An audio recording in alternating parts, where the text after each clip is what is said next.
Hello and welcome to F3 Recipes. My name is Aishwarya and today I'm going to show you how to make apple fritters. Apple fritters is a very easy recipe to make, and because there are so many apples in the market nowadays, green apples and the normal red ones, this is very easy and yummy. Let's look at the ingredients. We'll be needing some cut up apples, some milk, some vanilla essence, some eggs, some flour, sugar and hot oil. Let's start by making the batter. First, we'll take in our flour.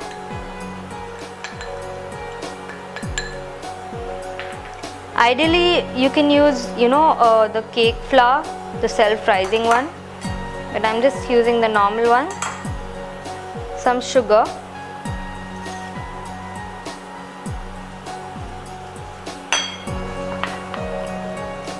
mix that well. Just add in the milk,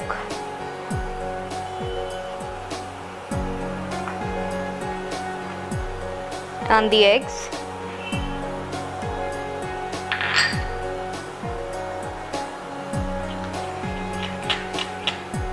Mix it well so that there are no lumps in it. Once that's done, add in your vanilla essence, just 2-3 drops would do, just to give it a nice flavor.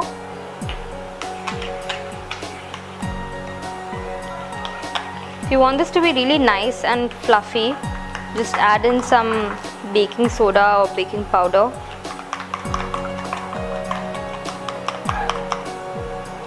Now we add in our apples. Not much, just a little bit.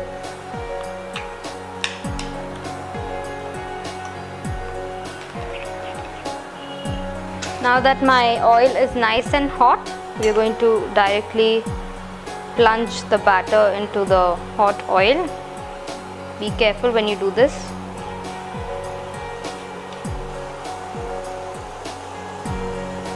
Keep some gap between the fritters or they stick. And keep in mind that the pan should be really hot so they don't stick.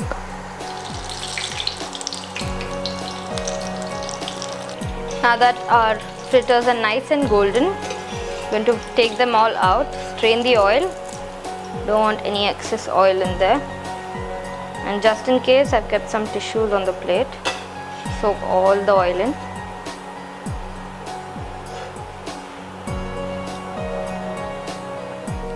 Okay, so now that our apple fritters are all done, I'm going to garnish it with some cut up apples. These fritters really taste like cake. Their base and their batter is very cake-like, vanilla cake-like. And I'm going to garnish it with some honey. Just drizzle it around, just like so. So here we have it, our apple fritters are all ready. Today we are going to make lemon apple juice. This juice is very yummy and very healthy. So let's look at the ingredients. We'll need some honey, sugar, lemon, cut up apples, salt and water. Let's start by heating our pan. Now we're going to add in our apples. We're going to let it cook for some time. Once it starts sizzling, we're going to add in our honey.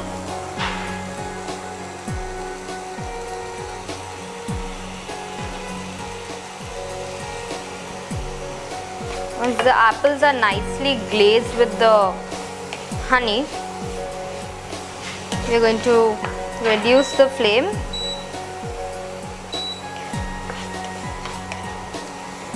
and add in sugar if needed. Not much, just a little bit. So with this, what happens is that our apples get caramelized with the sugar and the honey and it gives a nice roasted apple flavor. Let that caramelize around 2 minutes or so. Now that our apples are all caramelized, we're going to add in some salt just to balance in the flavor. And after the salt is added, I'm going to squeeze the juice of half a lime.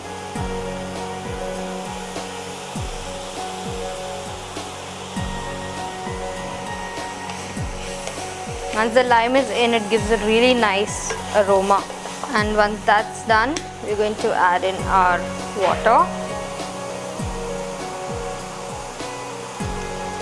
Let that cook for around 10 to 15 minutes so that the apples get soggy and start to break inside the juice. If it's not breaking down, you can just add some water to it and blend it in the mixer, or just mash it with some, like a spatula or so. The whole idea is to just make it into a juice. Once that is done, we are going to let this cool, and once it cools, we are going to serve it. So I'm going to put off the flame.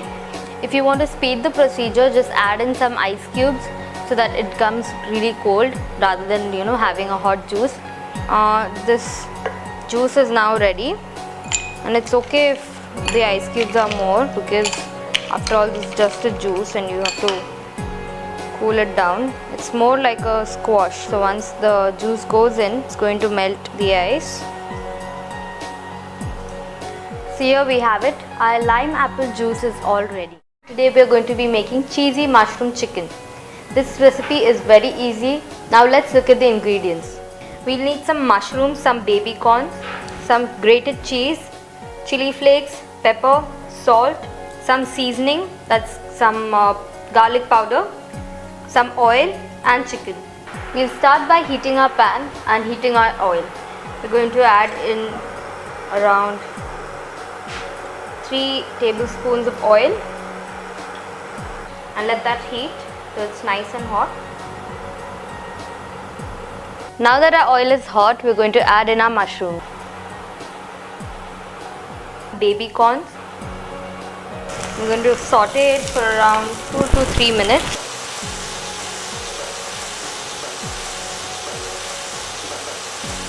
While the baby corns and the mushroom are getting cooked, we're going to lower the flame and we're going to marinate our chicken by adding in some garlic seasoning, some salt,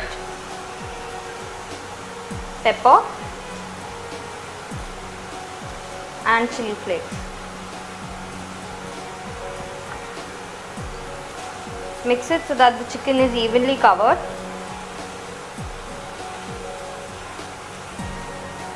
I'm going to add some more of garlic.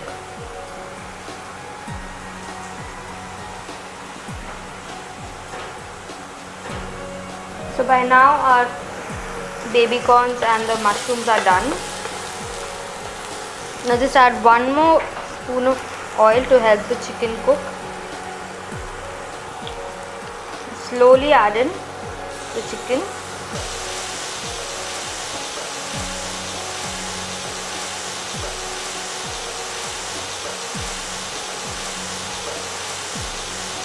Okay, now that the chicken is done, as you can see, it's become a bit brown and golden, and very gently going to add some cheese. Not much, as we don't want the pan to get burnt with it. This starts to melt.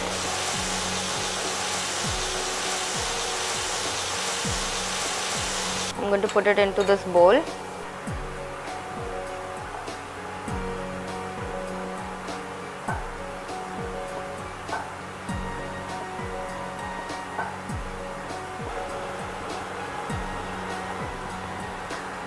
We're going to garnish it with our cheese.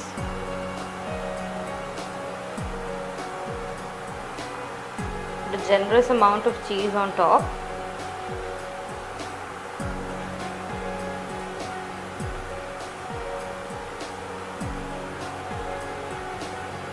Put some pepper on top, the cheese, to season the cheese as well. Some chili flakes.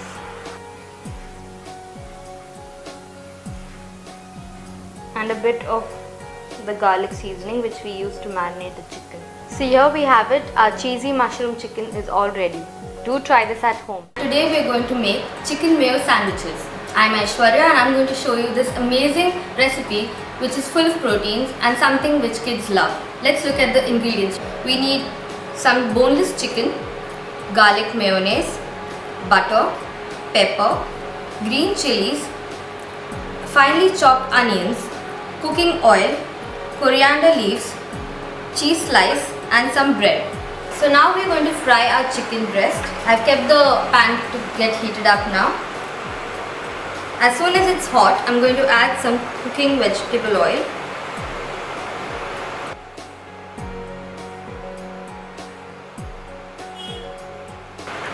Once that's nice and hot, we are going to add in our chicken breast and let that fry till the time it's really beautiful and golden brown. Fry the chicken on both sides till it's nice and golden brown. Now that we've fried this chicken for around 5 to 7 minutes, it's nice and golden brown. Let's take it into our cutting board.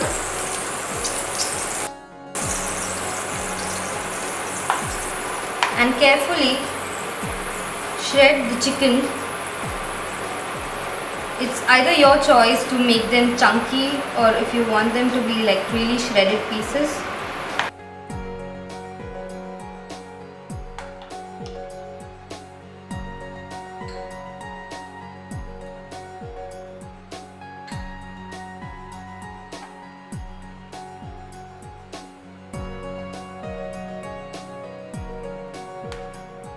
So now we are going to make the mixture of this amazing chicken spread. Firstly, we'll take our chicken and we'll add it into a bowl.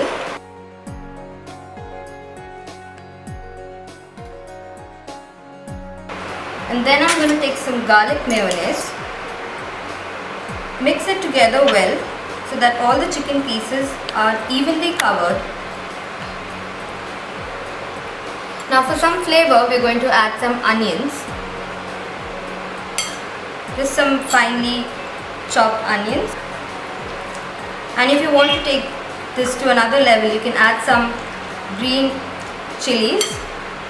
Just a bit. It's according to your taste.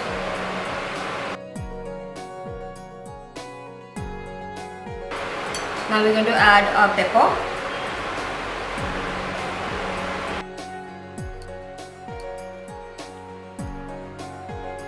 And if you want to give it a twist with some herbs, add some coriander. This spread is something that you can keep in the fridge for a very long time and you can use it for about a week or so, and it goes along with everything. If it's brisket or if it's just a sandwich or even something like a Subway, it just goes really well with everything. So now we'll assemble our sandwich. I'm taking a slice of bread and just giving it a generous amount of cheese on top. This is a very filling sandwich. It's something which you can have for breakfast and a good start for the day. It's healthy and full of protein and nutrition. Okay, so now we're going to add in our mixture. Place it on top of the cheese.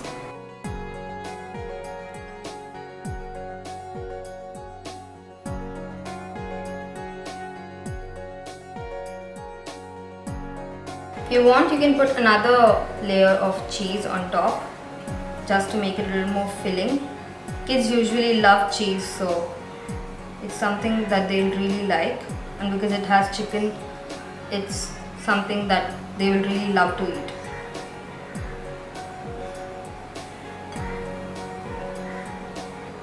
Once the slice is ready, I'm going to apply some butter because we're going to toast this.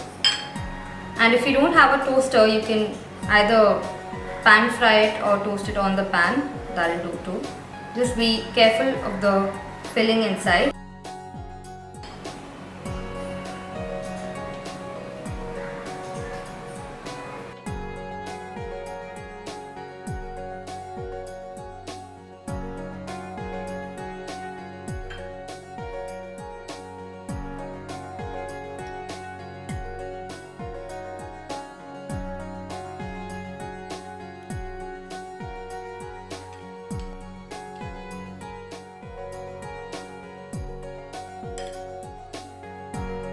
We're going to let that toast for some time. So let's check if our sandwiches are ready. Oh, Let's take them into a plate.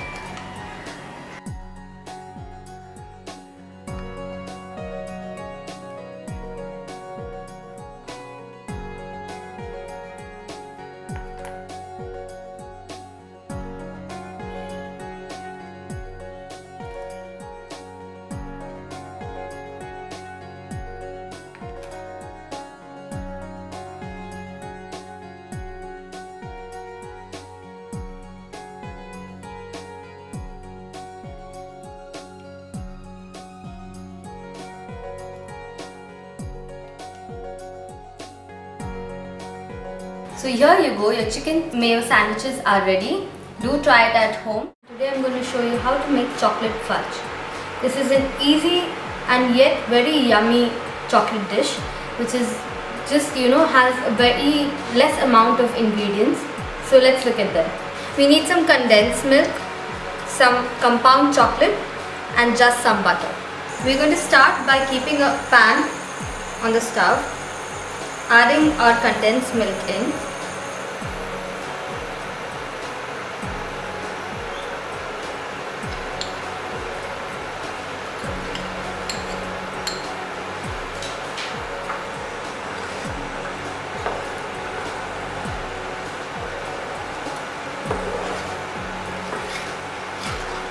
Keep stirring till the condensed milk becomes thinner.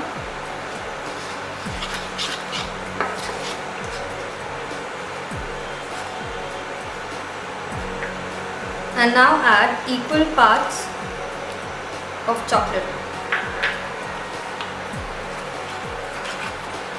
Keep in mind that the heat should not be too much or it will burn the chocolate.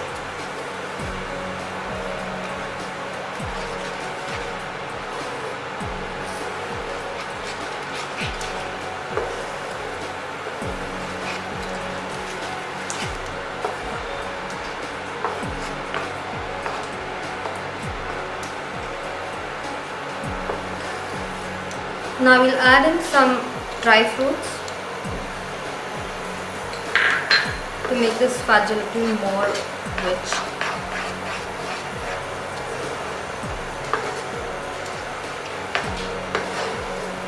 Once the mixture is nicely boiled and separating, pour it into a container lined with cling film. Be very careful as this mixture is really hot at this point.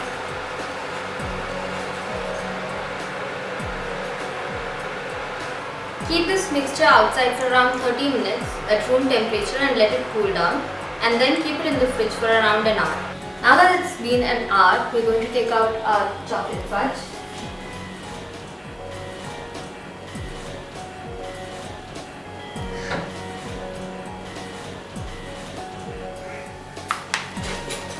Now with the help of the cling film, we'll pull out our fudge.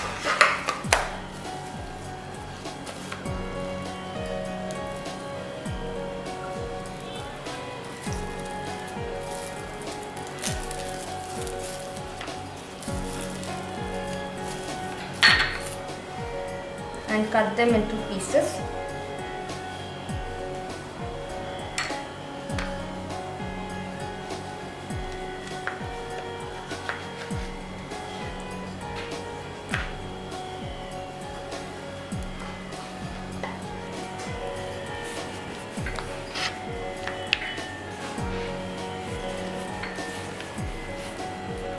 Once we are done cutting them, now to garnish them, I'm going to roll them in some cocoa powder.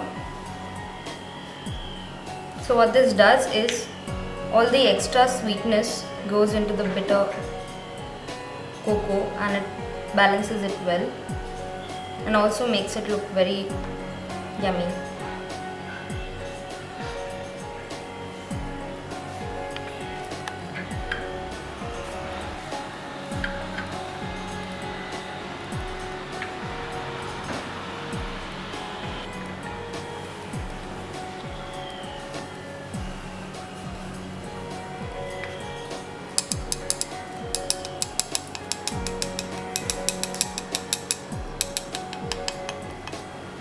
So here we have it, our chocolate fudge. Today I'm going to teach you how to make coconut fritters. Many a times we have breadcrumbs or the sides of the breads left behind after kids have their sandwiches or something. They really don't like the sides of the bread. So today I'm going to teach you an easy way of utilizing this bread and making something very delicious. Let's look at the ingredients. So the ingredients needed are some milk, some flour, some ground sugar or even normal sugar will do, some breadcrumbs, coconut, and some oil for deep frying. So we're going to start making our batter, and side by side I've kept some oil to get heated. So while that happens, we're going to gently add in our coconut, which is freshly grated. Keep in mind that the coconut has to be freshly grated or this will not really bring out the taste. Mix it evenly. See to it that everything is mixed well. Now add in your sugar.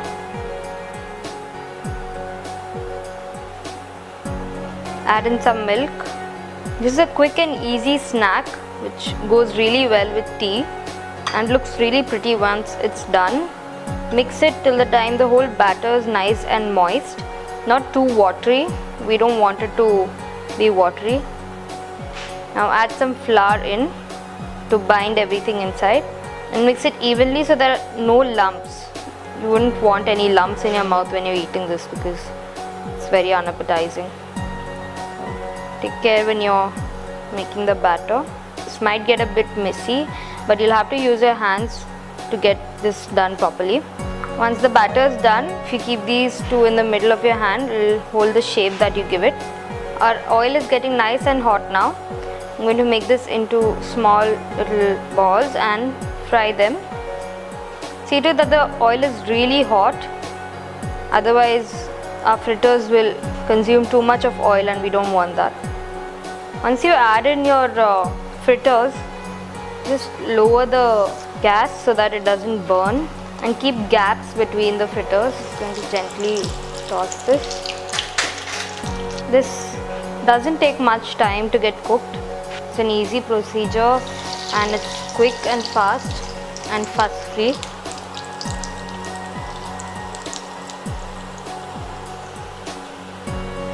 Our first fritter is done really well, nice and golden brown. If you don't want it to be this brown, you could toss it before. This is the ideal color. I like really golden brown color, which looks really amazing. So our coconut fritters are all ready and we're going to start garnishing it. So I have some powdered sugar right here. Just going to drizzle this on top of it, and that's it.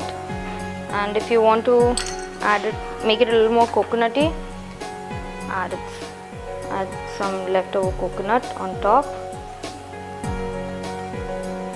So here we have it. Our coconut fritters are all ready. Today I'm going to teach you how to make chocolate pancakes. It's quite easy and something which kids would love to have for breakfast. It's absolutely yummy. You can serve it with whipped cream, honey and even maple syrup. So what we need for this pancake is some maida, some whipped cream, some melted butter, sugar, cocoa, 1 egg and some milk. We are going to start combining all of the ingredients together and making a batter for it. First I'm going to add all the dry ingredients together.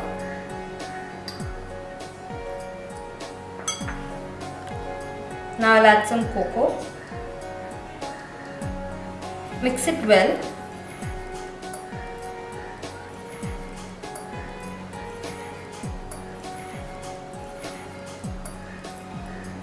Once that is done, we're going to add in some sugar.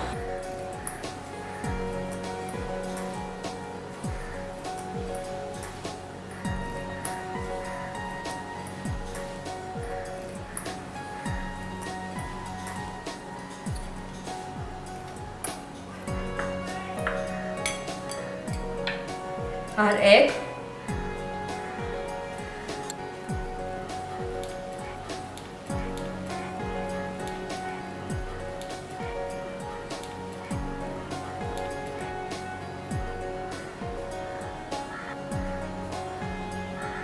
and gently pour in some milk.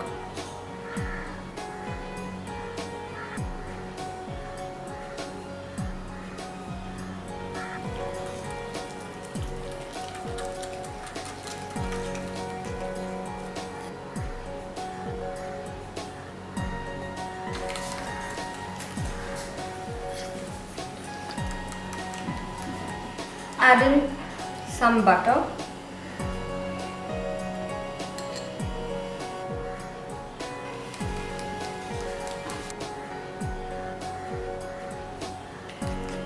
See to it that there are no clumps in the batter. Now we're going to heat our pan and going to pour in the batter and make some lovely pancakes. Now we're going to add our butter to the pan. Once it's nice and hot, with the help of a ladle, I'm going to pour it in.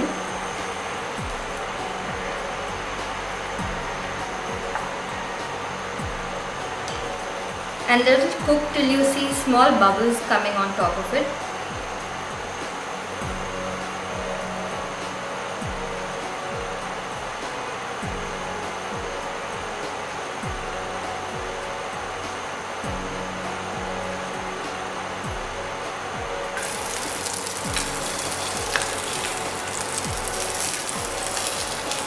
Now we're gently going to flip our pancake. I will transfer it into a plate. So here we have it, our pancakes are all ready. We're going to add some whipped cream and some chocolate sauce on top just to make it extra delicious.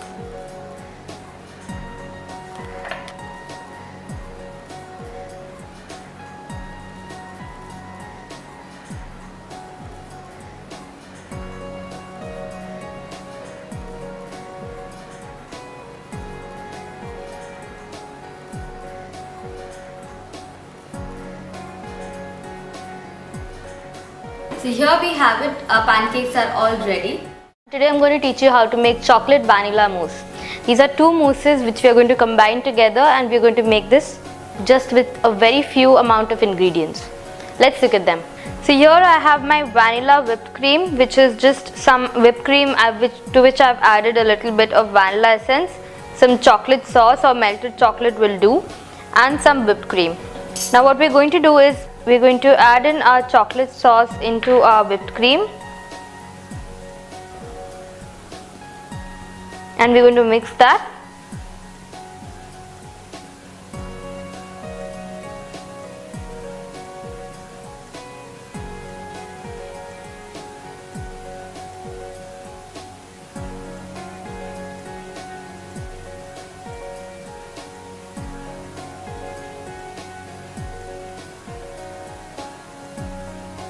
If you want some darker shade, you could opt for melted chocolate or add some more of the syrup in. I'd go with this nice brown cream color. So before we start to put this in, I'm going to take my glass and we're just going to run the chocolate sauce on the sides like so, and let that drip down. We're going to gently take our mousse into a piping bag.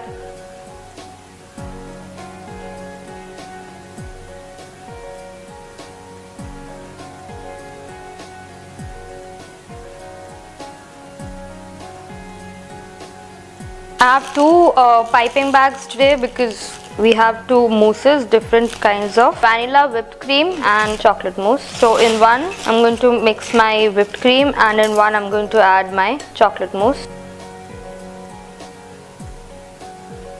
I'm going to start from the bottom, and as you can see, the chocolate has now reached the bottom of the glass. If you want, you could add some more on the end so that it has a nice flavor at the end of the glass. Now I'm going to start plating this.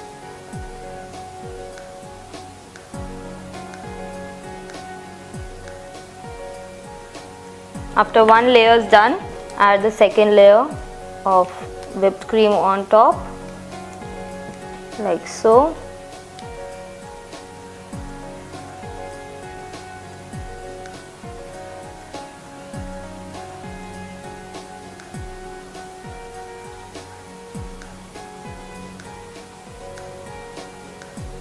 and then a final layer of our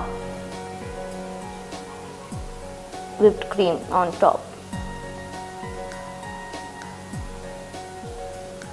With that, I'm going to garnish it with some chocolate sauce on the top just for a final finish.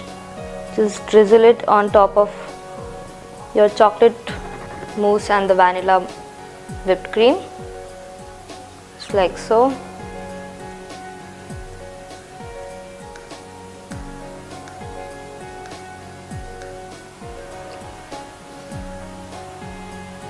Add in some more if you like.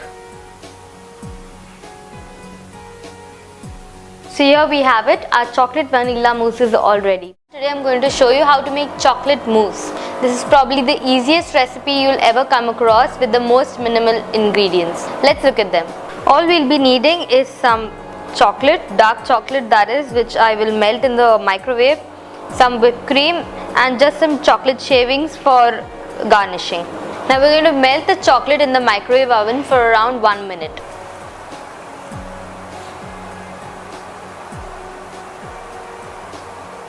Let's wait till that's done. Now that our chocolate is all melted, I'm going to mix it so that the bits that have not melted melt in the heat of the chocolate. Now what we're going to do is we'll take our whipped cream, which is nice and thick. We're going to add 1 spoon of our chocolate into it.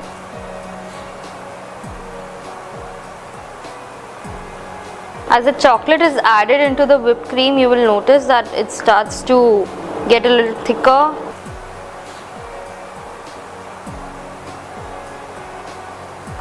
This mousse can be used for frosting as well, which will make really amazing frosting for any cake.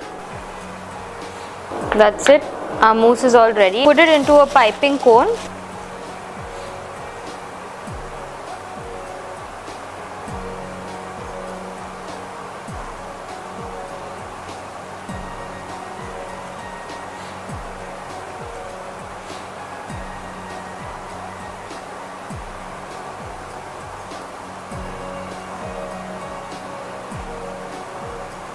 Now we're going to pipe it into a glass, but before we do that, I'm going to add some chocolate shavings on the bottom.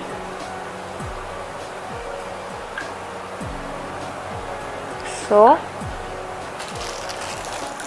I'm going to pipe it.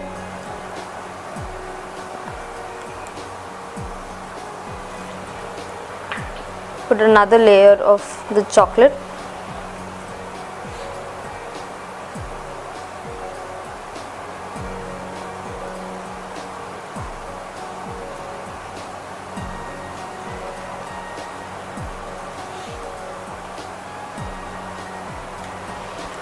We'll add some more chocolate. This chocolate is completely optional, but it just makes the mousse much more richer. We're going to add a final touch of the chocolate on top.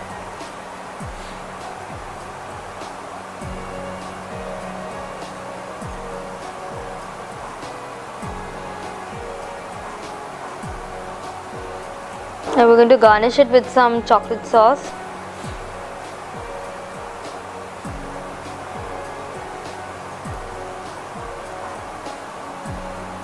Here we have it, our chocolate mousse is all ready. Today we are going to be making honey lemon mousse. This mousse is extremely yummy and very simple to make, something appropriate for desserts.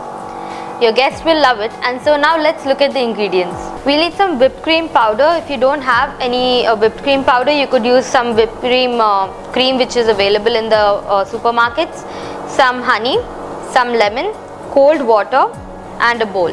We're going to start by making our whipped cream. For that I'm going to take some powder in here, some whipped cream powder, just a little bit, and I'm going to add just little by little some water into this, help of a blender, or if you don't have a blender it's completely okay, you could use a fork or something.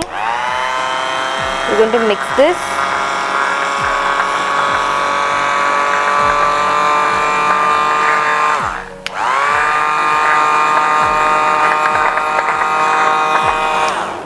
And to this we are going to add a spoon of water, and I'm going to blend it in with the use of a fork. Beat it like really fast. so the air starts to work and the cream starts to whip up. This is a quick dessert which you can make really fast, you know, something which you can store in the fridge and even have later. Our whipped cream is now getting thicker. So now that our whipped cream is done, it starts to leave trails on the whipped cream itself. So we're going to know if it's done by tilting the bowl like so, and if the whipped cream doesn't fall, it's completely done well. Now because my quantity is really less, I'm going to add like around half a spoon of honey lime. Just going to drizzle that on top. I'm going to mix it in.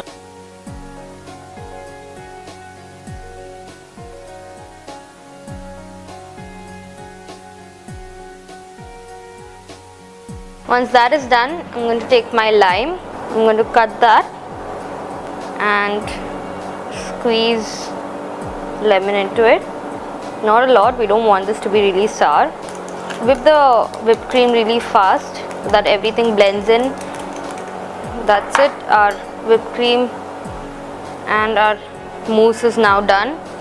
I have a disposable icing bag here, and I'm going to add in the mousse into it.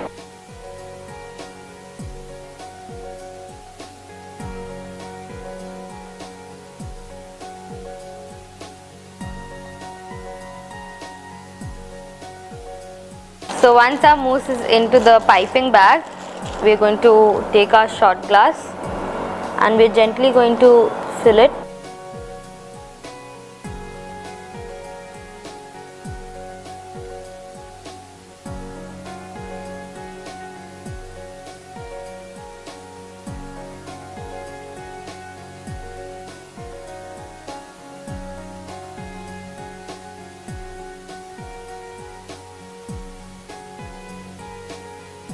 So now that we have made our mousse, I'm going to drizzle it with some honey for just some garnishing.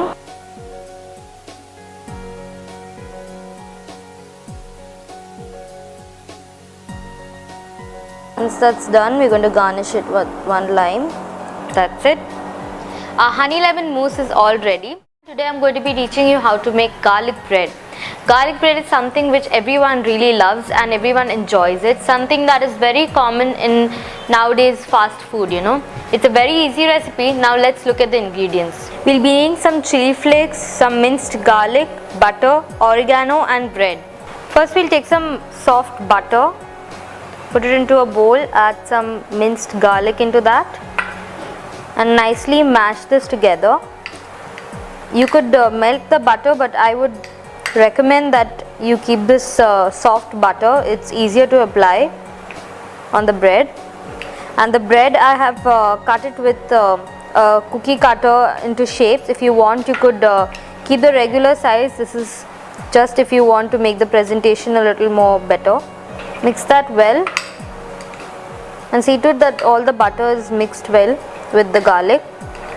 Once that is done, I'm going to start my stove and just going to add a little bit of butter. Just grease it, not much, because our bread itself has a lot of butter on it. I'm going to apply the butter and the garlic mixture on top of the bread and we're going to place it like so.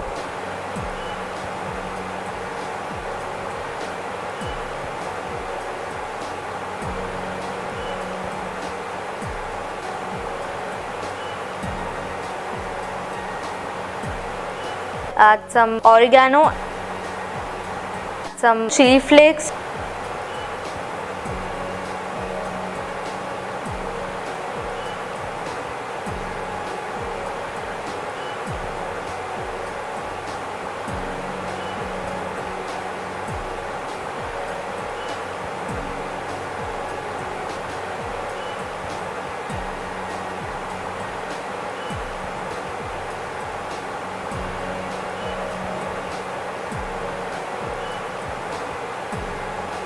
Now we'll turn our garlic bread once it's nice and hot. And if you want, you could add the butter's mixture on the sides of the pan so that it doesn't go waste.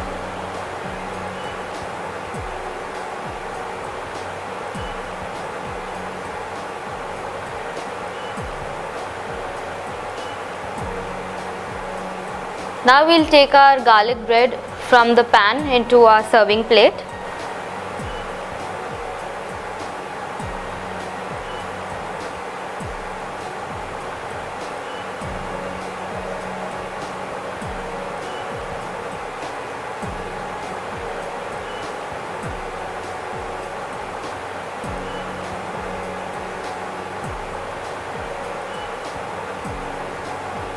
Once it's nice and hot, we're going to add in some chili flakes just for flavor. You could skip this part if you want, but this is just for seasoning. And some oregano.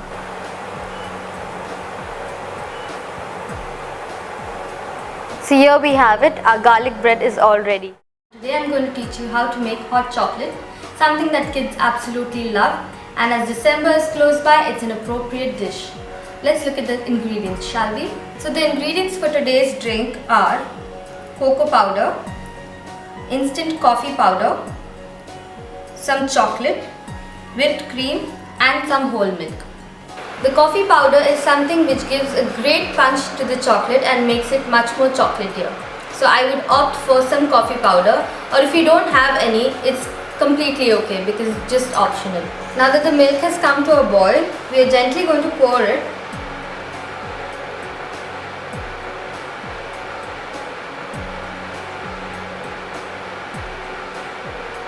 Let's keep the milk still as it is for around 20 seconds or so that the heat of the milk may completely melt the chocolate and may infuse with the milk and make a great flavor. Now that it's been around 10 to 20 seconds, we're going to start stirring so that the chocolate gets mixed.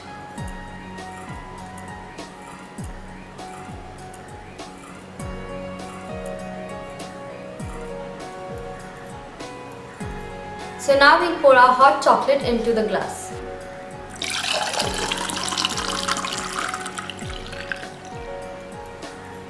Now to make this even yummier, we're going to top it with some whipped cream.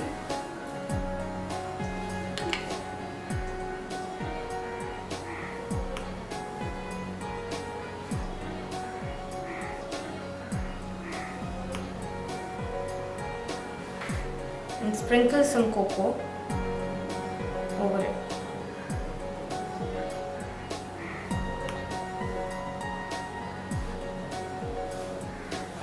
So here we have it, our hot chocolate is ready. Today I'm going to teach you how to make fudgy chocolate brownies. These brownies are really appropriate for Christmas, and as they are coming near, you can make this for your friends and family.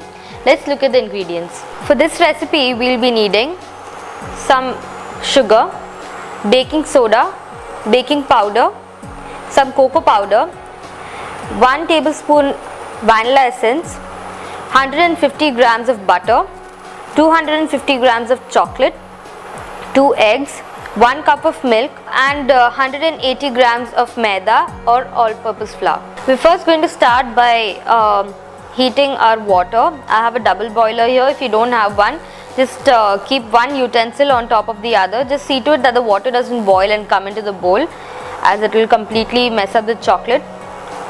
We're going to add in our chocolate now. 250 grams of chocolate goes in. Let the water heat up, and with the heat of the water, we're going to melt this chocolate. Okay, now that our chocolate has started to melt, we're going to stir it very slowly. And we're going to add in some soft butter. I have butter here and I've kept it outside, so it's turned really soft, and that's exactly what we want. When the water comes to a boil, just keep in mind that the water doesn't get into the chocolate or it'll completely mess up the chocolate.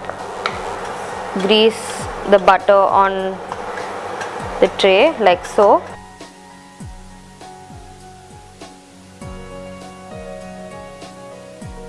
Evenly spread it, so you don't want a lot of butter on one side or it's going to completely ruin the brownie, the outer layer. So I'm going to add in some all-purpose flour and just spread it like so. Once it starts to melt, we're going to add in the rest of our butter. and stir that.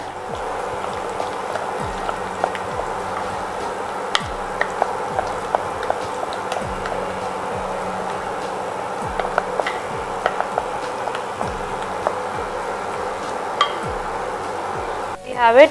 Our butter and the chocolate is all melted. I'm going to take that off the pan. Now that the chocolate is melted, we are going to add in all the liquid ingredients. I'm going to add my tablespoon of vanilla essence in there. As that cools down, I'm going to add in the rest of my baking soda here. I'm just going to put a pinch of that, not a lot, as it gives a soapy taste if it's too much. Some baking powder, and mix that well into the all-purpose flour. Now we're going to add our cocoa.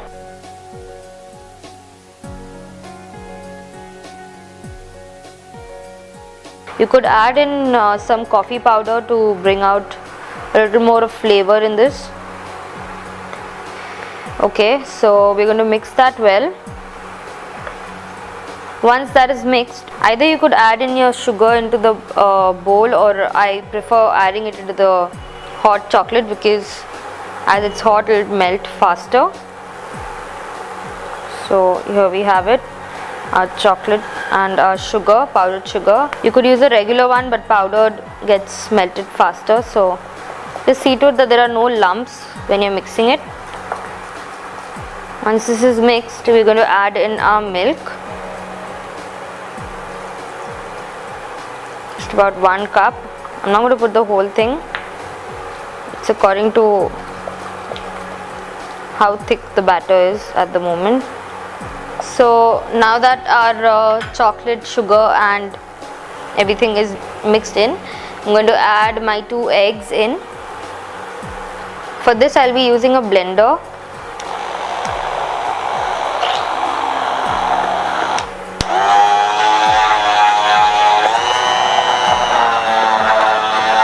Mixture is completely done. The wet ingredients are all done. Going to add in the dry ingredients very slowly. Be careful. Just a little.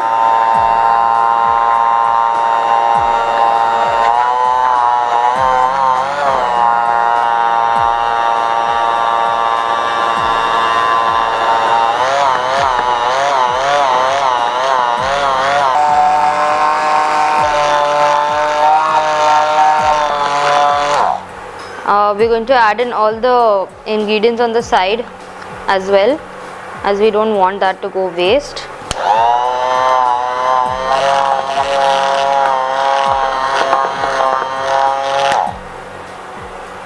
Just going to add in my rest of the sugar.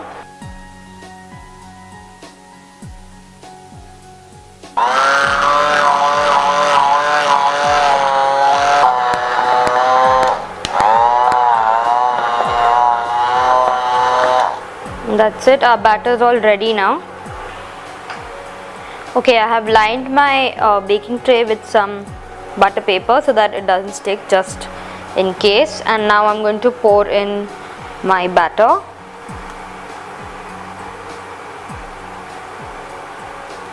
Just equally spread it, it will go on its own. Just pour it in the middle like so.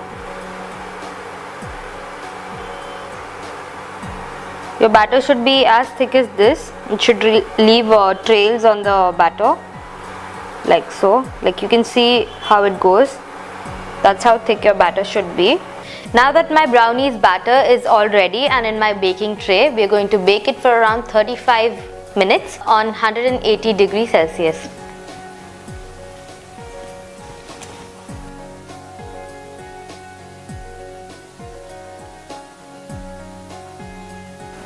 Now let's wait for around 35 minutes.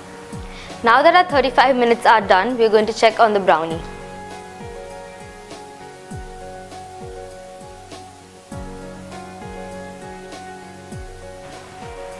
We're going to let that cool for around 30 minutes so that it's nice and warm when we remove it out of the baking tray. Now that our brownie is all done,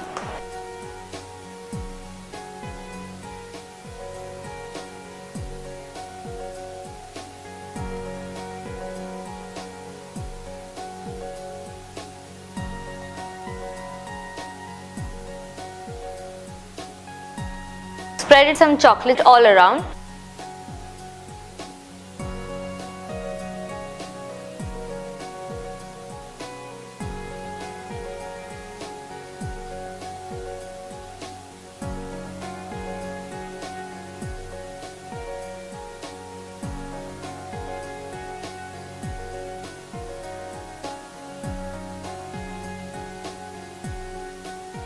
Now we'll grate some chocolate shavings on top of this. Spread it all around.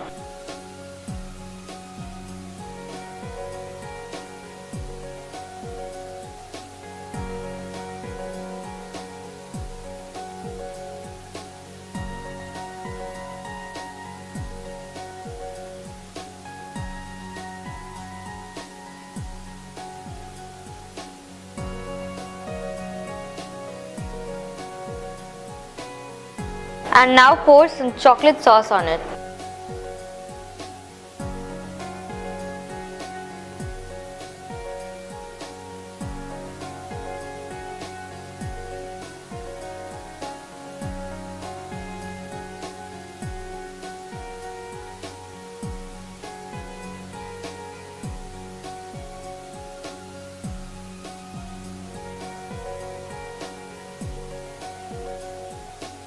So here we have it. Our fudgy chocolate brownie is all done. Today we are going to be making fruit roll-ups. This fruit roll-up is very easy and simple to make, very yummy and something very appropriate for snacks or for breakfast. Children will love this. This is just a French toast but with a different twist. It has fruit in it and some yummy filling in it, which makes it even yummier. Let's look at the ingredients. The ingredients needed are some butter, which is really soft and not really hard, in the fridge. Some powdered sugar, some chocolate spread, some chocolate sauce, some apples, 1 egg, milk, some cinnamon and ground sugar, and bread. We're first going to start making our fruit roll-ups by preparing our bread. We're first going to cut off the edges. You can make something yummy with the breadcrumbs in the end. We're going to take our chocolate spread and apply it on one side of the bread like so. Remember not to put too much, or while frying it might just come out. Now add in your apples.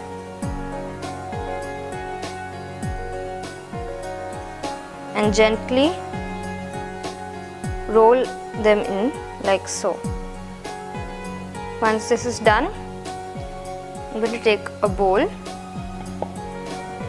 I'm going to add 1 egg to it.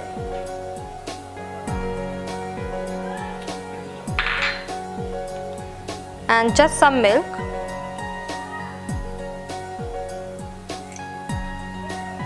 The basic French toast mixture which you usually make at home for breakfast, it's exactly the same. Mix this well so that the milk and the eggs may become a good batter. Now gently add in some powdered sugar. It's not necessary to have powdered sugar, but it just makes the procedure much more faster and is less time consuming. And we're going to start heating our pan. When the pan gets hot, we're going to add in our butter. This can be made in oil, but with butter it has an extra richness to it, adds more flavor. And now what we're going to do is we're going to roll our mixture and we're going to seal the downward part so that it gets completely sealed and it doesn't open up later. Let that fry. Be very gentle when you're rolling the bread in it.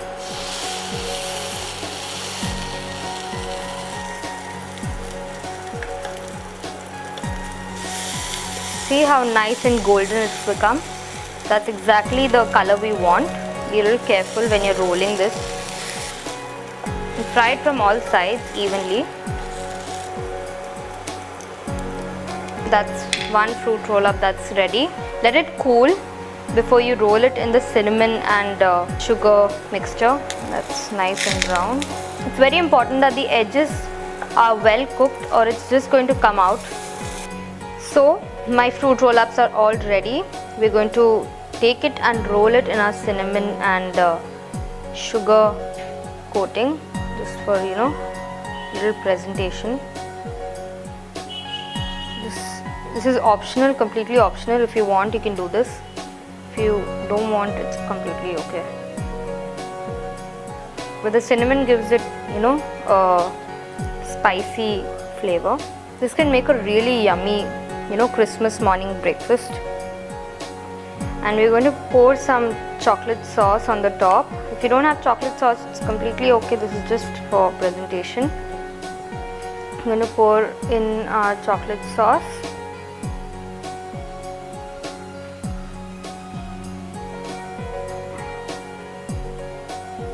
So here we have it, our fruit roll-ups are all ready. Today I'm going to teach you how to make egg rolls. This is one of my favorite dishes, something that my close friend had once taught me. So let's start making this.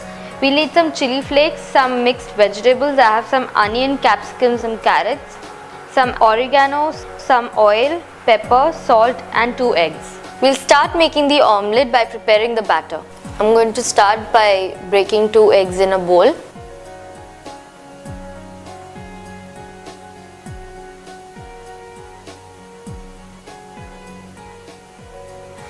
And now we'll add some pepper,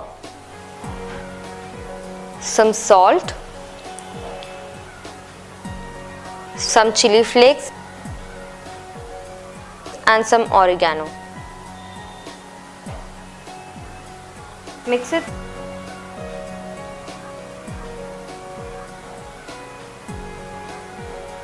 We'll start by heating our pan and heating our oil. And let that heat till it's nice and hot. And now we'll add batter.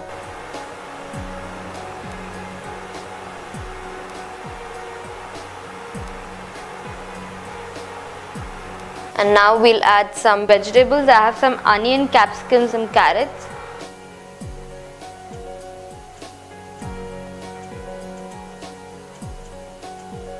Now we're going to add in some more vegetables.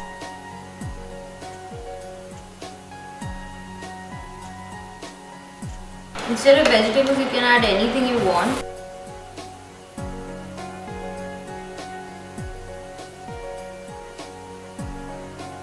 Now that our egg roll is done, I'm going to plate it.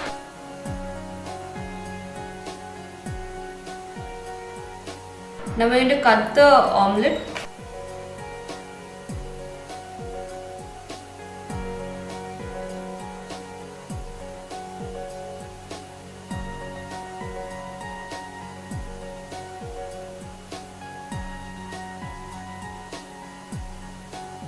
Now if you want, you could add some chili flakes on top just for some seasoning if you feel like it's necessary. And serve it with some tomato sauce and that's all. So here we have it, our egg rolls are all ready. Today I'm going to teach you how to make corn sprout salad. The salad is completely filled with proteins and nutrients. Now let's look at the ingredients. For this recipe we'll be needing some cooking oil, some mustard seeds, pepper, salt, sprout and some corn. We'll start by adding some oil into our pan and let that heat. Once the oil is hot, we're going to add in our mustard seeds and wait till the mustard starts to splutter. Once that starts happening, we're going to start adding in our sprouts. Around 1 cup of sprout goes in. And we're going to start stirring this and sauteing it so that all the oil is covered evenly. Add in the corn, around 1 cup of corn. Mix it well.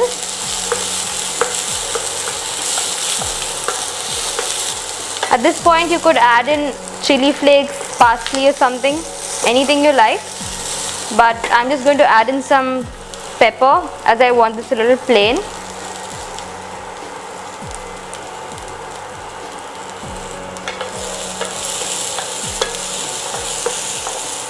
Keep sauteing it for around 10 minutes till the sprouts and the corn are well cooked. I'm going to add in my salt.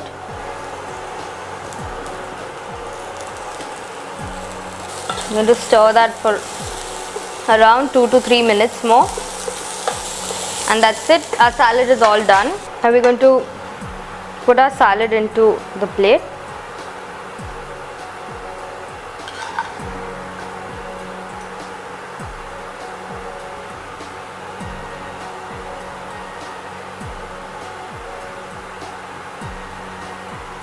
I'm going to add some chili flakes on top of that, just for some extra seasoning.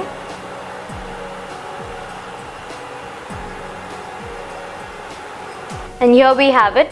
Our easy corn sprout salad is now ready. Today we are going to be making stir-fried chicken. The ingredients we'll be needing for this recipe are some julienne cut carrots, some capsicums, some onions, butter, coriander, salt, pepper, cabbage and chicken. We're going to start making the stir-fried chicken by first heating and melting our butter. On the side, I'm going to marinate our chicken in salt and pepper. We're going to add in our butter.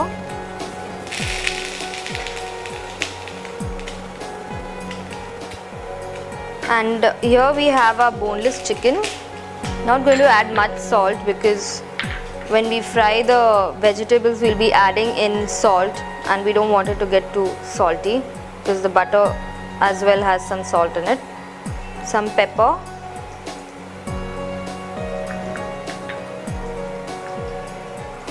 Now that our butter has melted, we're first going to add in our carrots.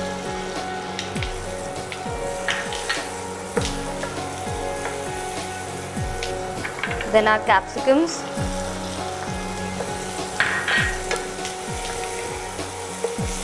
onion, and we don't want this to cook completely. We want it to be a little crunchy, so don't let it get really cooked.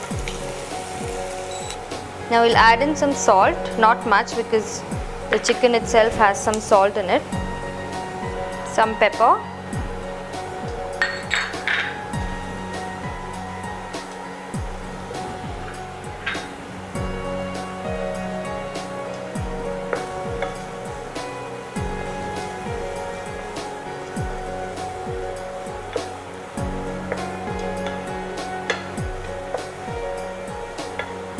Now we'll take our chicken and add it in slowly.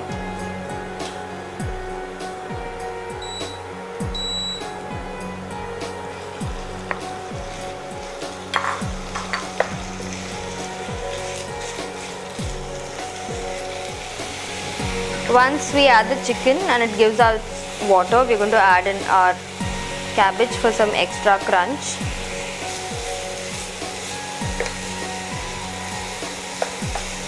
Once the chicken is cooked through, we're just going to add in some garnishing. I let this chicken cook for around 5 to 6 minutes or so. Don't add your whole coriander,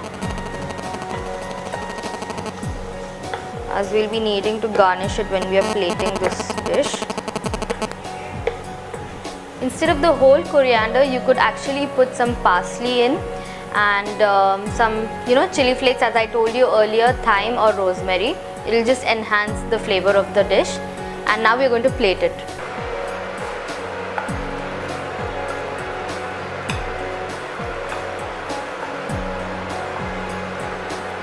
Coriander.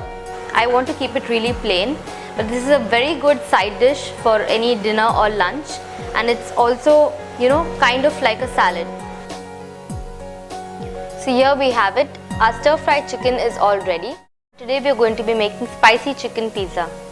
This pizza is very appropriate for lunch and dinner. Let's look at the ingredients. We'll be needing some grated cheese, some baby corn, some tomatoes, oil, salt, pizza sauce, pepper, some seasoning, chicken, chili flakes. I have some vegetable here that was sauteed in oil, pepper and salt, and a pizza base. We are going to start by sauteing our chicken in the pan. So let's heat our oil. I'm going to start by putting 2 spoons of oil, not much. We just want the chicken to be coated with oil, not fried in it. Now we're going to add in our chicken. I've cut these into thin pieces so that we can spread them evenly. and that the whole pizza is not covered with the whole chicken. Now I'm going to add in some pepper, some salt, some chili flakes and 1 spoon of the pizza sauce.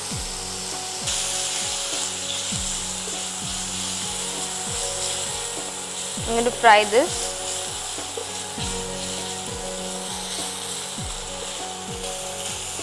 If you want, you could add some more.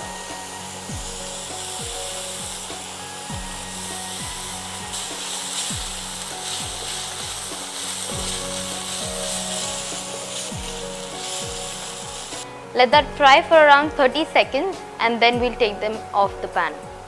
Now that our chicken is done, I'm going to put it into this bowl.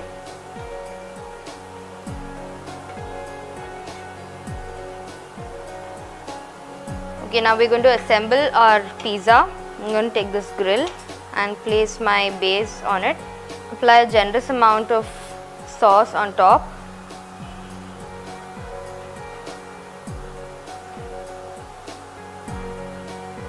See that it's equally spread on every side. We don't want too much on one side and less on the other.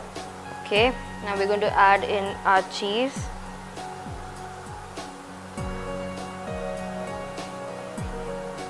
I'm putting a lot of cheese in this. That becomes really gooey. But keep some aside as we'll drizzle some cheese on top of the chicken as well. Now I'm going to take my vegetables. I'm going to put it on top of this. Not too much, just a little. I have some baby corn right here. I'm going to put that as well. Some tomatoes. This is going to be a very filling pizza as it is having a lot of toppings on it. Now our chicken on the top. We've not let it cook completely because it's going to go back in the oven, so it will cook there as well.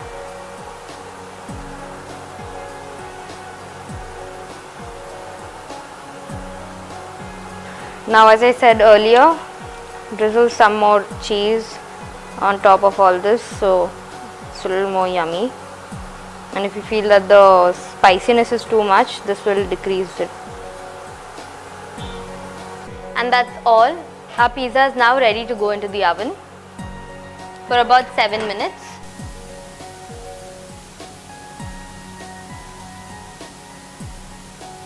Let that cook for around 7 minutes. Now that 7 minutes are done, let's check our pizza.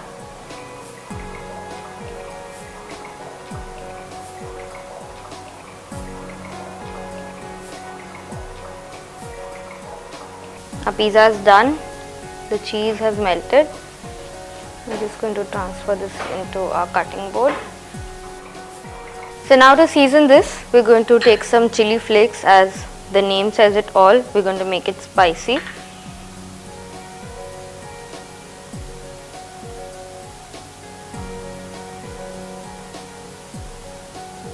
Some pizza seasoning, regular oregano, chili flakes and parsley would also do.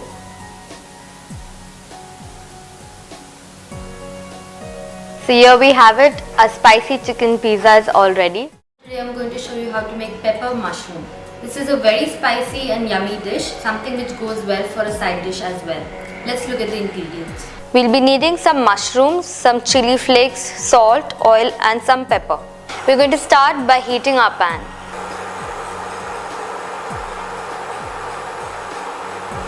For this recipe, we have to make sure that the pan is really hot so that we can cook our mushrooms faster. Once this is hot, we're going to add in our mushrooms. And we're going to saute it.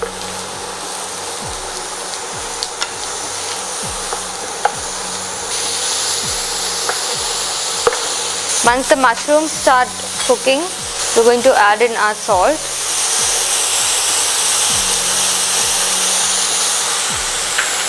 Chili flakes.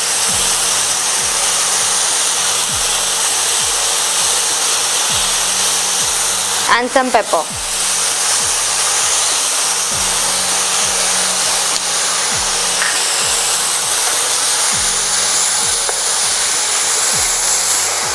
And that is exactly what we want. We want the water to evaporate. Saute the mushrooms so that the water is completely taken in by the mushrooms. And the water is what has the flavor of the mushrooms. So that's it. Our mushrooms are all done. Now that our mushrooms are ready, we are going to start plating it.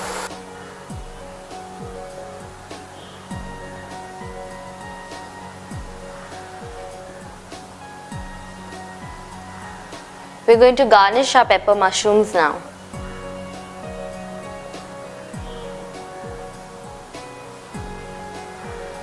So here we are. Our pepper mushrooms are all done.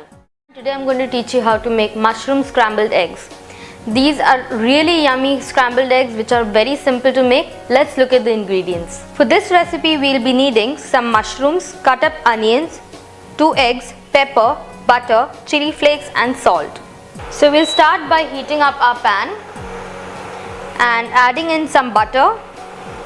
Let that heat up and melt the butter. Once the butter is nicely melted, we are going to add in the onions, not too much, just a little bit, as we want the flavor of the mushrooms to be more in this. We're going to add in our mushrooms now. Stir that well.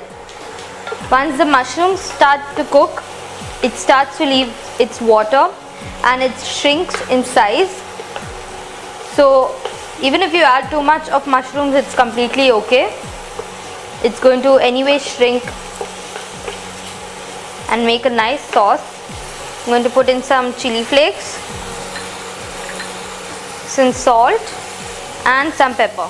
Not too much pepper as we have chili flakes right there.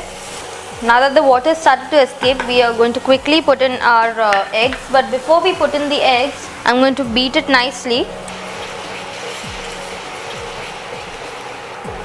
Keep mixing this nicely so that all the juice and the mushroom gets sauteed well with the eggs and make a nice scrambled egg.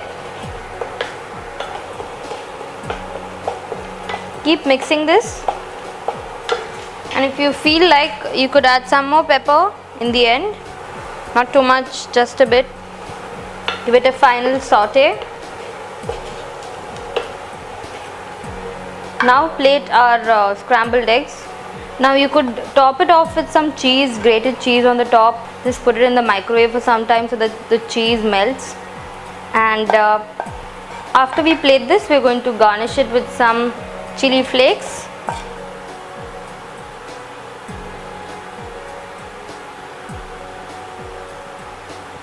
So here we have it. Our mushroom scrambled eggs are all done.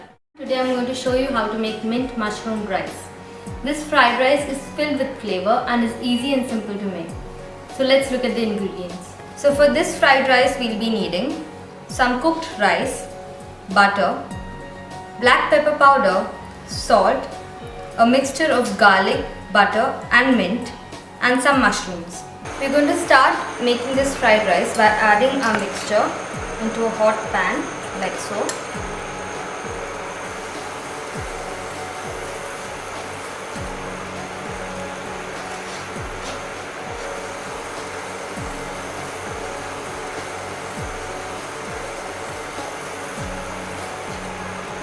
And fry it for around 30 seconds.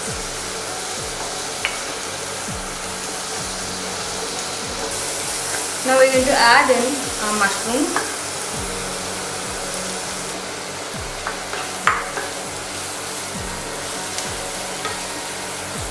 And saute it so that the mushrooms are evenly covered with the mixture.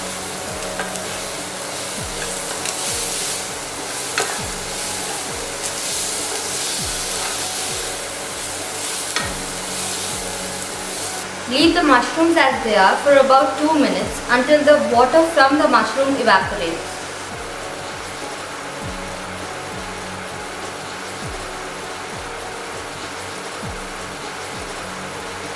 We don't want all the water to evaporate as it contains a lot of flavor in it.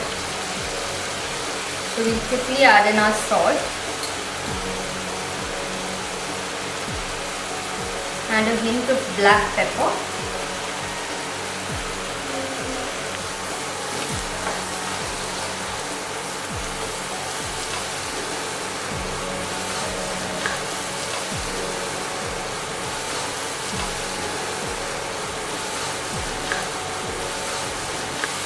Now I'm going to add in my boiled rice.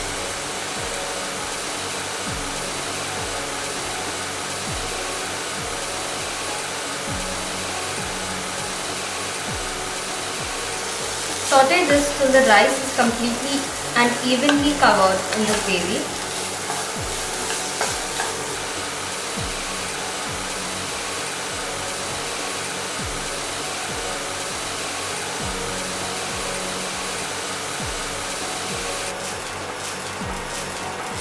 Now that our fried rice is ready,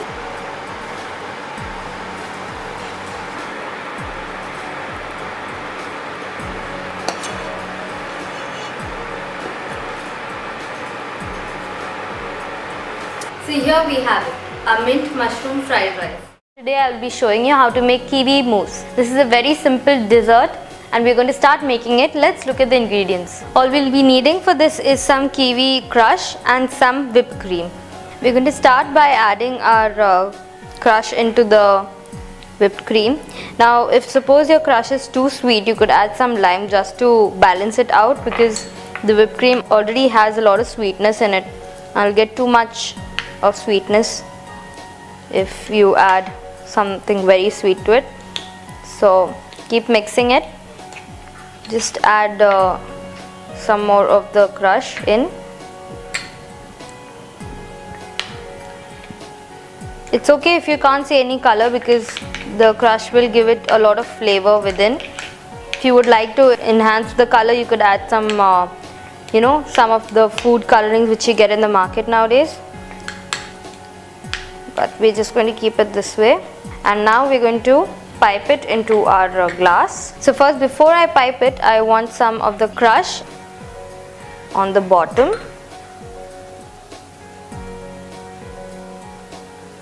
We're going to gently take our mousse into a piping bag.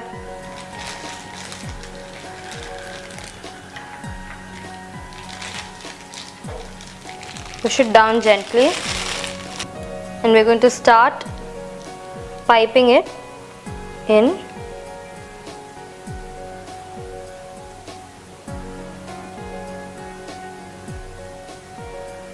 I'm going to put in my kiwi now.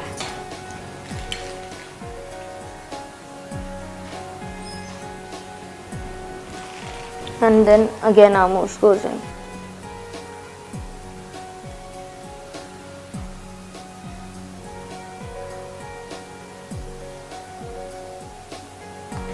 That we're just going to garnish it with some of the kiwi pieces. You could cut up some fresh kiwi if you want to. So here we have it, our kiwi mousse is all ready. Today I'm going to show you how to make strawberry mousse. Let's look at the ingredients. For this recipe we'll be needing some strawberry crush and some whipped cream. First we're going to take our strawberry crush and add it to our whipped cream here and mix that well.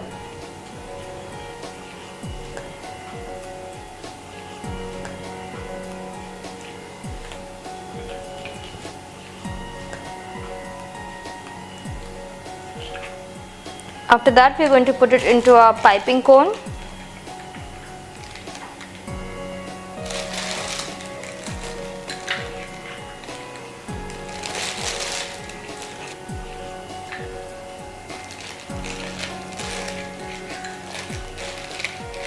So before we start plating, I'm going to take some syrup and we're just going to gently let that drizzle on the sides of the shot glass.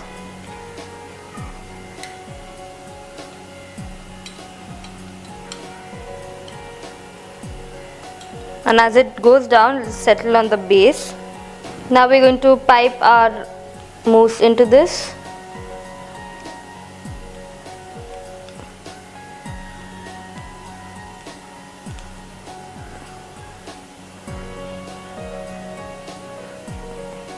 If you want, you could drizzle some of the strawberry on the side or on the top, like so.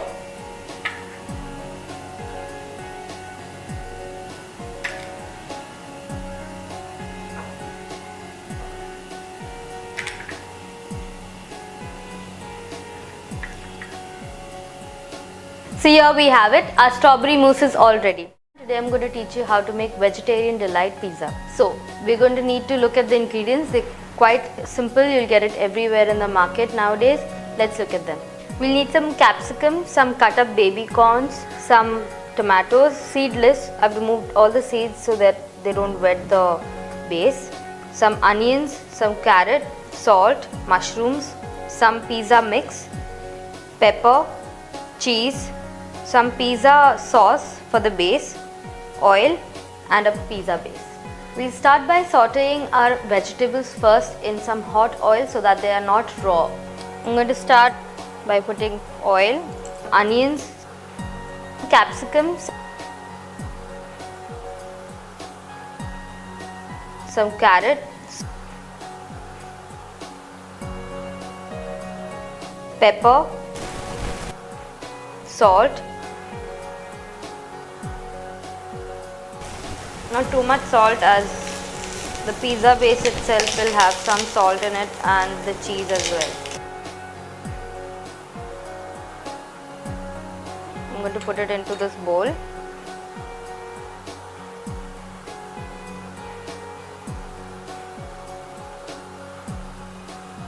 Two spoons of oil, not much. Mushrooms, some pepper, some salt,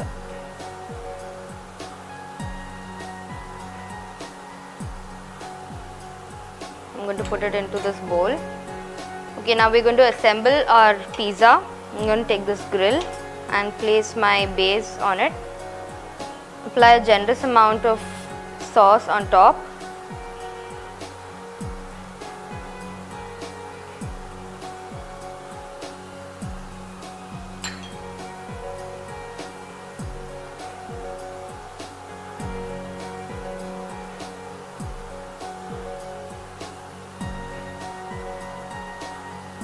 Now we're going to add in our cheese.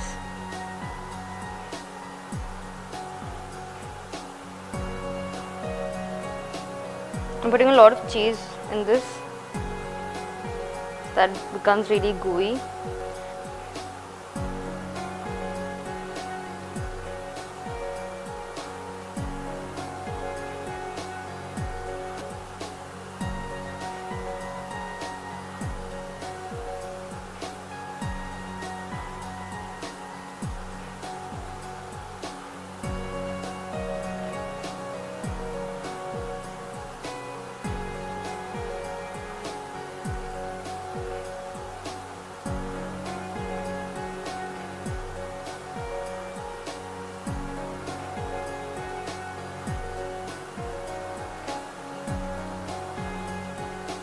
Our pizza is now ready to go into the oven.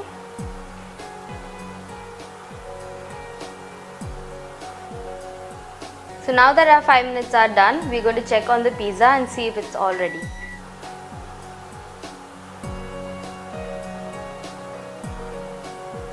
Our pizza is done. The cheese has melted. Some pizza seasoning, regular oregano, chili flakes and parsley would also do. So here we have it, our vegetarian delight pizza is all ready. Today I'm going to show you how to make tomato spinach soup. This soup is full of nutrients and it's really yummy and something which is more like a comfort food than the normal soup. So let's look at the ingredients. We'll be needing some finely chopped onions, some salt, some Maggi cubes, red chili powder, black pepper, green chilies, ginger and garlic, tomatoes chopped finely, some spinach, butter and vegetable oil if needed. First we'll start by heating our pan.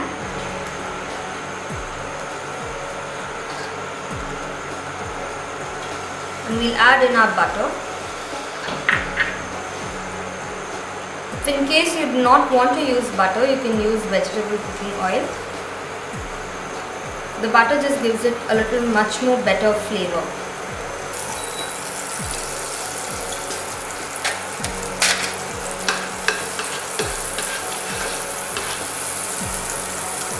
Once the butter is melted, I'm going to add in my ginger garlic.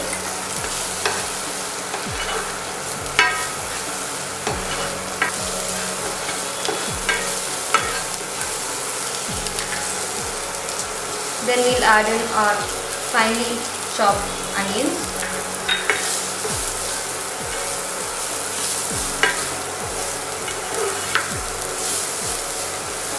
Once the onion become light brown and translucent, add in your chopped tomatoes.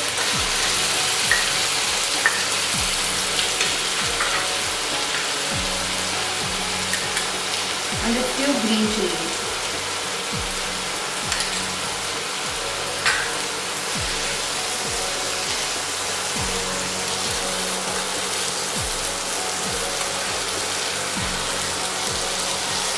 Once the tomatoes are soft,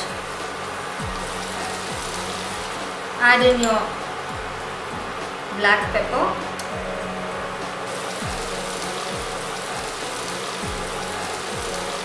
some red chili powder and salt.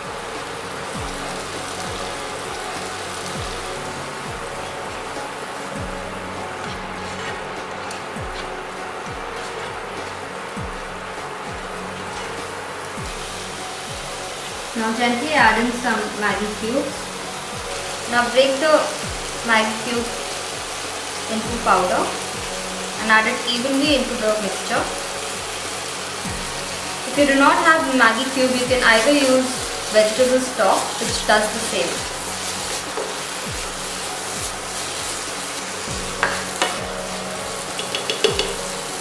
After the tomatoes are soft, let them cook for another minute. After a minute, add in some water.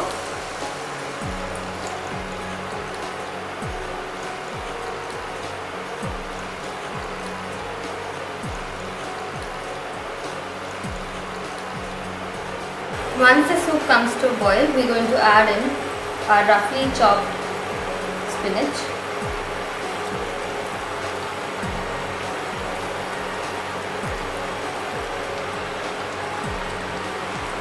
Now if you want, you could grind this soup so that it's a little more coarse, but I like it with the pieces in it.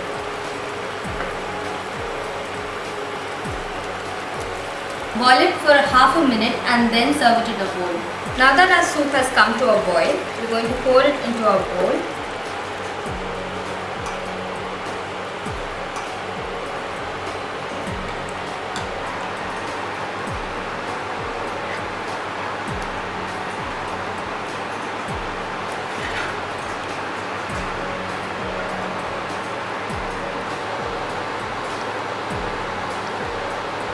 Here we have it, our tomato spinach soup. Quick and easy. Today I'm going to teach you how to make stuffed mushrooms. Stuffed mushrooms are something very yummy, and let's look at the ingredients now. For this recipe we'll be needing some spinach, some mushroom stems which I've chopped finely, butter, oil, the tops of mushroom which we are going to stuff, the salt, some sesame seeds, tomato, corn, pepper and some onions and garlic chopped finely. Now we're going to start by heating our pan and adding in some butter and just 1 small tablespoon of oil so that the butter doesn't burn.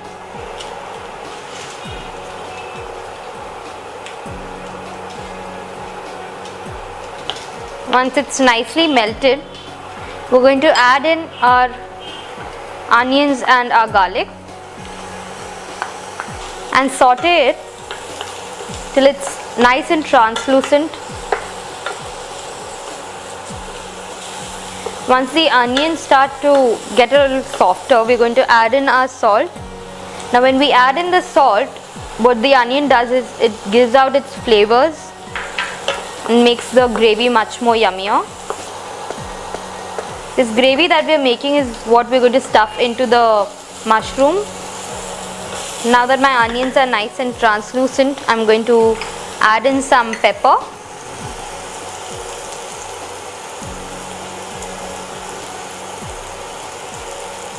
Give that a good stir.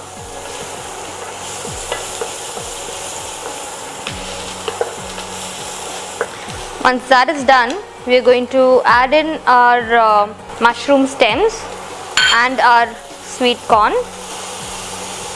Around 1 cup of sweet corn. Give that a good stir. And if you feel that the oil is a little bit less, you can add in some oil or some butter. I'm just going to add in a little bit of oil.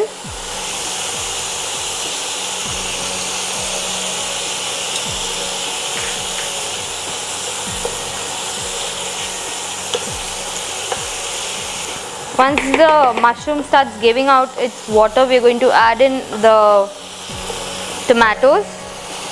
1 cup of chopped tomatoes.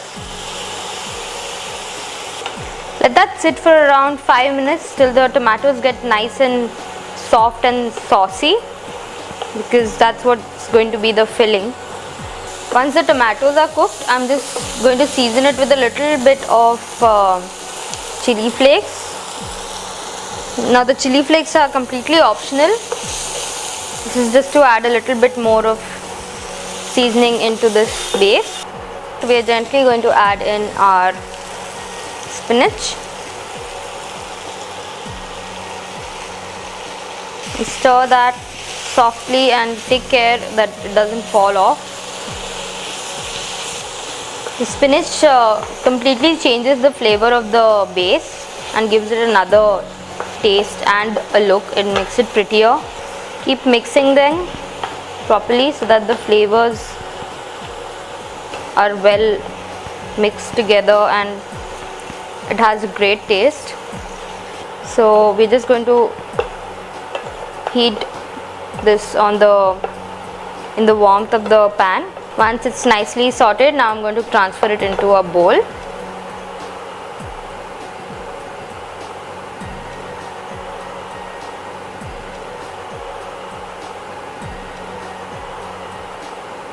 Now we're going to take the same pan which we used for the sauce and we're going to fry the tops of the mushroom in that so that the flavor is not lost. So we'll start doing that. Add in your butter. Not too much, just a little bit so that you can fry your mushrooms well. Once that is done, I'm gently going to place the mushrooms on the pan like so.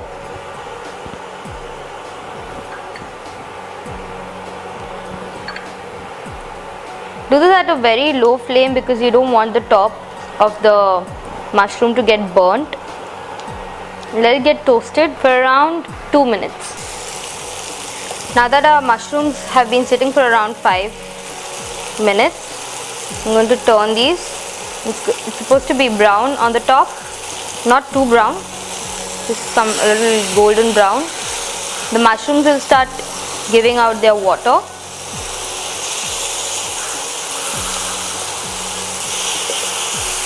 Turn them gently. Be careful when you do this. You want the mushrooms to get cooked in their own water so it doesn't leave the flavor. And once the water is all evaporated from the bottom, we'll turn it, and on a low flame we're going to do this. Don't want the mushroom to burn. On a very low flame, I'm going to start adding my filling in like so. Now if you want, you could add in some grated cheese on the top with some seasoning, which should make this even more yummier. Now we're going to add in the filling for the rest of the mushroom. Slowly and gently, you don't want it to fall on the pan. It's okay if it does, but don't want any of it to go waste. See to it that there are no vegetables that fall out of the pan. You want it all to be there. And as you can see, the mushrooms have their water in it now, so the water from the mushrooms will also help the vegetables get some more flavor.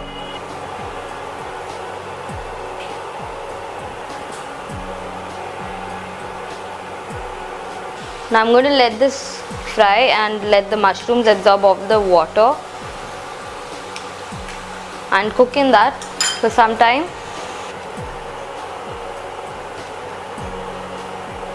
Now I'm going to take my mushrooms into my plate.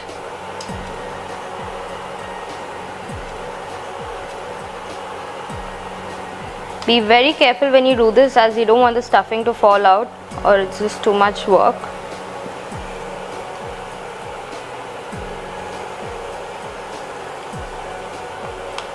You could garnish this with some cheese if you like. Now we're going to garnish it with some chili flakes, just to add a little more spice to this. They look like small pots filled with vegetables. And now we're going to add sesame on top. It gives a nice mild flavor.